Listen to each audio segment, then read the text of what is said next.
Viewers अस्सलाम वालेकुम, कैसे हैं? मैं उम्मीद करता हूं कि सब खैरियत से होंगे।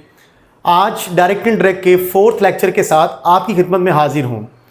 DD4 के नाम से ये लेक्चर आज अपलोड होगा और बेसिकली हम DD4 में असर्टिव सेंटेंसेस की प्रैक्टिस ही करेंगे, क्योंकि DD3 में मैंने असर्टिव सेंटेंसेस के बारे में बताया और आज उसी की प्रैक्टिस को इंशाल्लाह आगे लेकर चलेंगे। तो चलते हैं आज के अपने टॉपिक की तरफ अपने टाइम को वेस्ट किए बिना। सेंटेंस है, you said to me, comma inverted commas, we have always obeyed you. अब इसमें ज़रा गौर कीजिएगा कि ये हमारी रिपोर्टिंग वर्ब और ये रिपोर्टेड स्पीच है। इसमें यू जो है ये स्पीकर और मी स्पोकन टू है। स्पीकर और स्पोकन टू के दरमियान होने वाली गुफ्तगू रिपोर्टेड स्पीच कहलाती है। जब भी आप इसको डायरेक्ट से इनडायरेक्ट नरेशन में चेंज करेंगे तो आपके स्पीकर और आपके स्पोकन टू में कोई चेंज नहीं आएगा। यानी स्पीकर और स्पोकन टू को हम ऐसे ही लिखेंगे, यू और मी, यू स्पीकर और मी स्पोकन टू। हाँ, अलबत्ता सेड टू को हम चेंज करेंगे, सेड टू को हम चेंज करेंगे टोल्ड में, या फिर सेड टू को आप सेड टू ही रहने दें, तब भी आपका सेंटेंस गलत नहीं होगा। उसके बाद कोमा को ख़त्म करने के बाद हम इस्तेमाल करेंगे दैट का। अब वी हमारा फर्स्ट पर्सन है, तो फर्स्ट पर्सन को हम अपने रिपोर्टिंग स्पीच के स्पीकर के अकॉर्डिंग चेंज करेंगे। देखें कैसे। वी हमारा फर्स्ट पर्सन है, तो फर्स्ट पर्सन की तीनों सिचुएशंस लिखते हैं हम।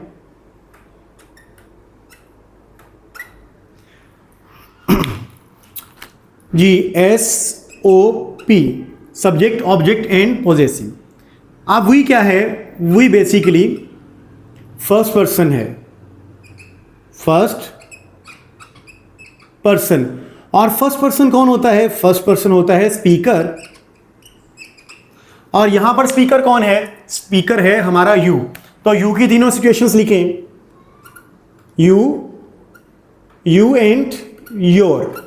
अब चूंकि यहां पर हमें नॉमिनेटिव केस चाहिए, मीन केस, सब्जेक्टिव केस चाहिए, तो डेफिनेटली सब्जेक्टिव केस क्या होगा? यानी वी चेंज होगा किस में? यू में।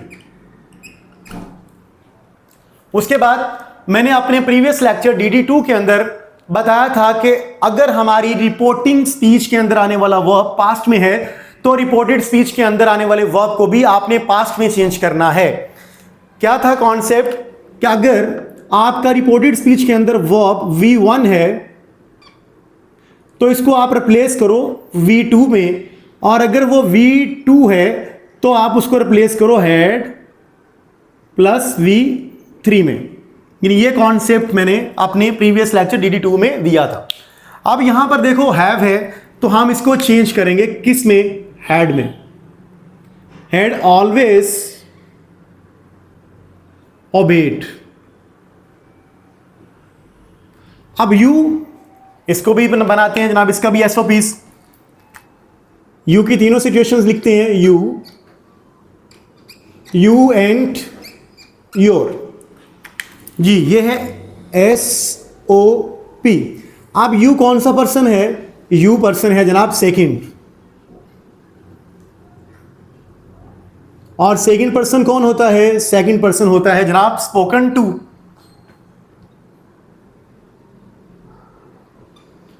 और यहां पर स्पोकन टू क्या है? मी। तो मी की तीनों सिचुएशंस लिखें, आई, मी एंड माई।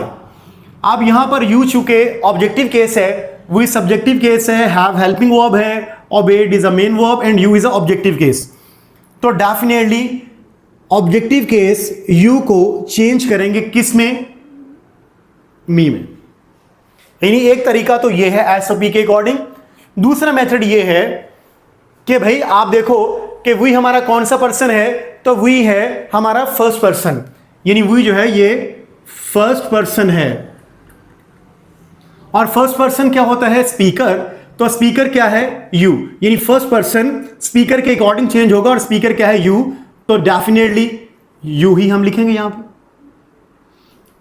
तीसरा लॉजिकली डिफाइन ये करूंगा कि यू सेड टू मी, यानी आपने मुझसे कहा, आपने मुझसे कहा we have always obeyed you, यानी आपने मुझसे कहा, तो यू यहां पर खुद को वी कह रहा है। यू जो है वो खुद को वी कह रहा है, तो अंडरस्टूड है कि यू यहां पर खुद को वी कह रहा है। मैं तो जनाब उसको यू ही कहूंगा ना, यानी मैं तो उसको यू ही कहूंगा, क्योंकि मैं यहां पर फर्स्ट पर्सन, और क्योंकि कहने का आगाज अब मैं करूंगा तो मैं फर्स्ट पर्सन, जिससे मुखातिब हूं सेकंड पर्सन, तो मैं तो उसको यू ही कहूंगा। उसके बाद सेकंड एग्जांपल की तरफ चलते हैं।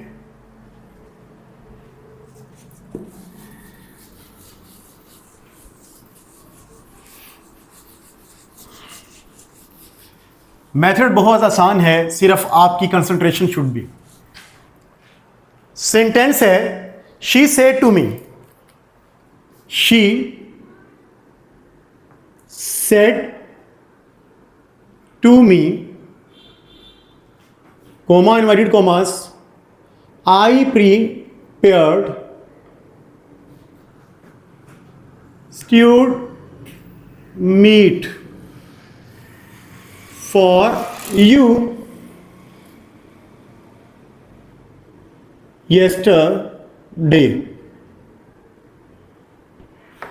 She said to me, ये उसने मुझसे कहा, I prepared stewed meat for you yesterday.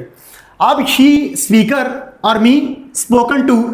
Assertive sentences में जब हम नरेशन में चेंज करते हैं तो स्पीकर और स्पोकन टू के दरमियान कोई चेंज नहीं आता। स्पीकर और स्पोकन टू को एज इट इज लिख दिया जाता है, स्पीकर और यह है मी स्पोकन टू। अलबत्ता सेड टू को हम चेंज करते हैं टोल्ड में, या फिर सेड टू को आप सेड टू ही रहने दें, तब भी आपका सेंटेंस गलत नहीं होगा। उसके बाद कोमा को खत्म करने के बाद यहां पर दैट को एज अ कंजंक्शन यूज करेंगे, और ये कोटेशन मार्क को हम रिमूव कर देंगे। अब देखना है कि आई कौन सा पर्सन है, तो आई है फर्स्ट पर्सन। तो फर्स्ट पर्सन के अकॉर्डिंग जनाब हम बनाएंगे एसओपीज, एसओपीज। तो आई की तीनों सिचुएशंस लिखते हैं, आई, मी एंड माई। आई कौन सा पर्सन है, तो जनाब आई जो है ये तो फर्स्ट पर्सन प्रोनाउन है।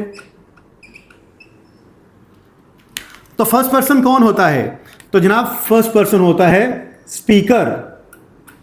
तो यहां पर स्पीकर कौन है, तो स्पीकर यहां पर शी है, जो बात का आगाज करने वाली है।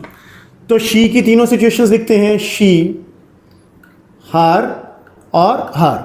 अब यहां हमें चूंकि नॉमिनेटिव केस चाहिए, मीन के सब्जेक्टिव केस चाहिए, तो फिर डेफिनेटली यहां पर नॉमिनेटिव केस शी है। आई चेंज होगा किस में, शी में।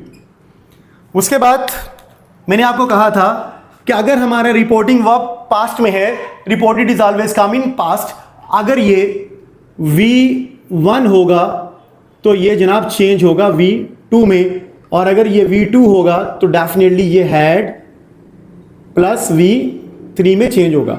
अब चूंकि प्रिपेयर्ड यहां पर V2 है, प्रिपेयर्ड क्या है, V2, तो V2 किस में चेंज होगा, हैड प्लस V3 में। हैड और prepared, third form, stewed meat for.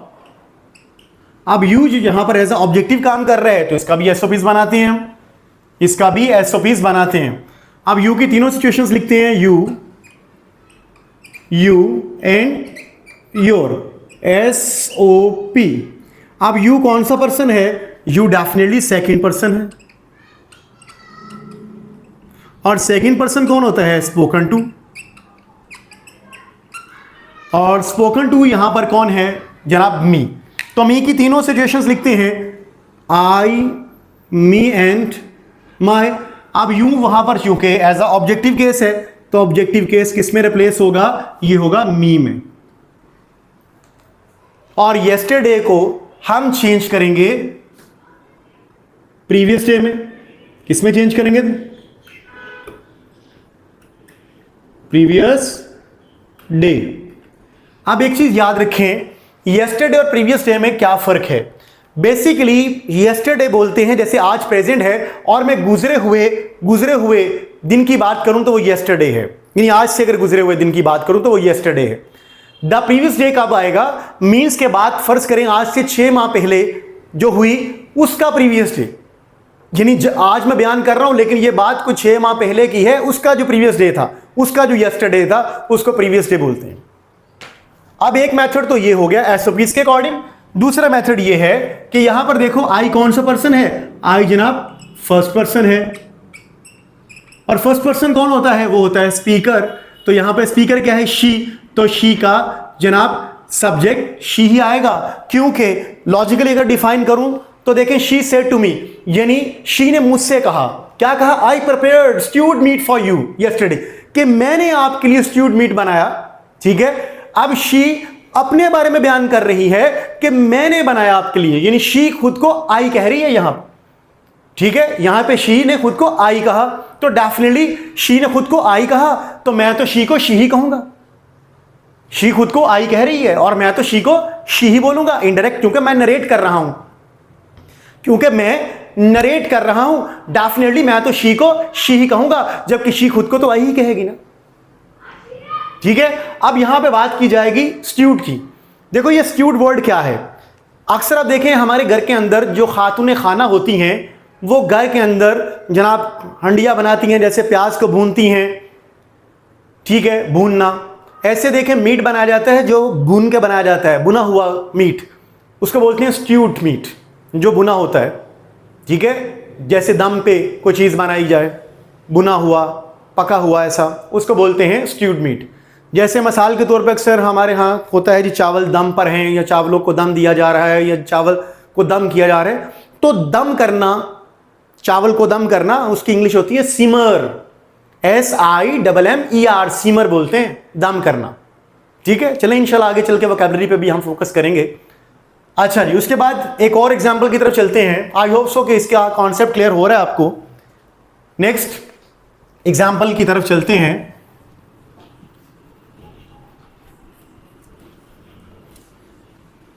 और इंशाल्लाह काफ़ी हद तक आपको ये कॉन्सेप्ट क्लियर हो जाएंगे।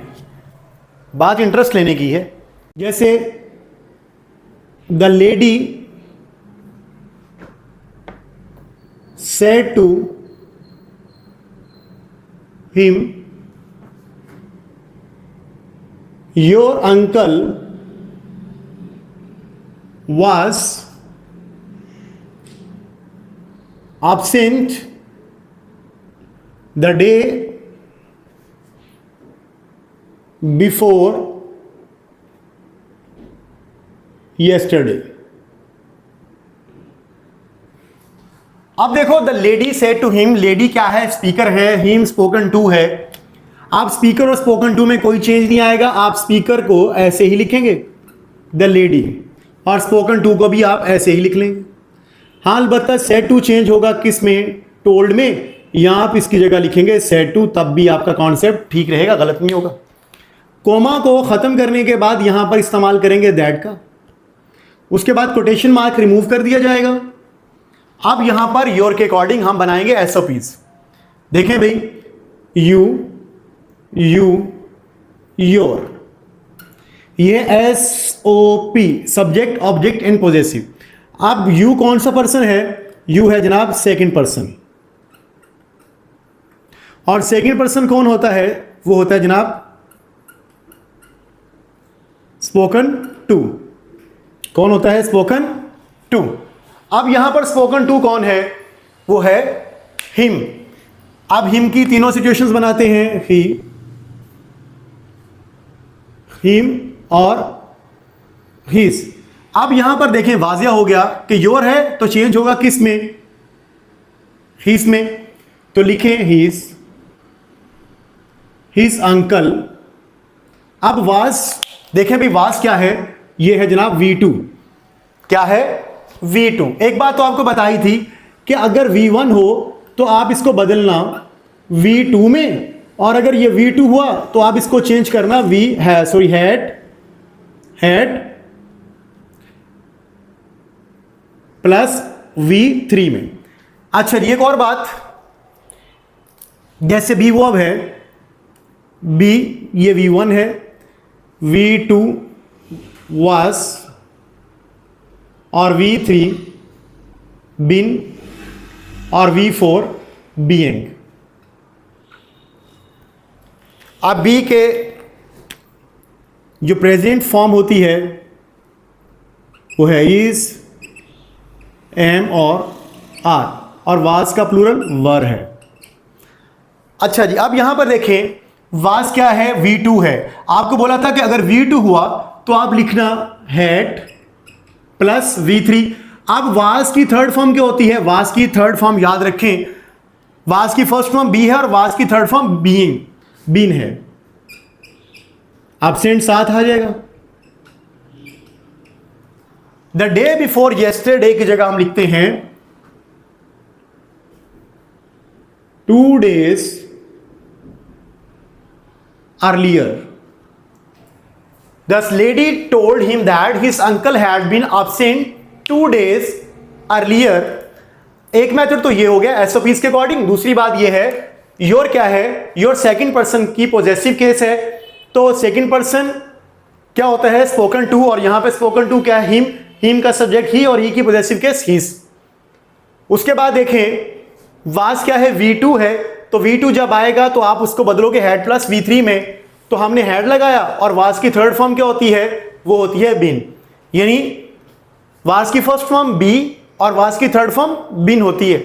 तो बाकी लॉजिकली अगर हम बात कर लें तो the lady said to him, यानी लेडी ने ही से कहा कि योर अंकल, यानी लेडी ही को यू कह रही है, तो डेफिनेटली लेडी ही को यू कह रही है, मैं तो उसे ही सी कहूंगा ना, यानी मैं तो, यानी लेडी यानी शी उसे ही कह रही है, ठीक है, लेडी उसे यू कह रही है और मैं तो उसे हिज ही कहूंगा ना कि his uncle had been absent 2 days earlier.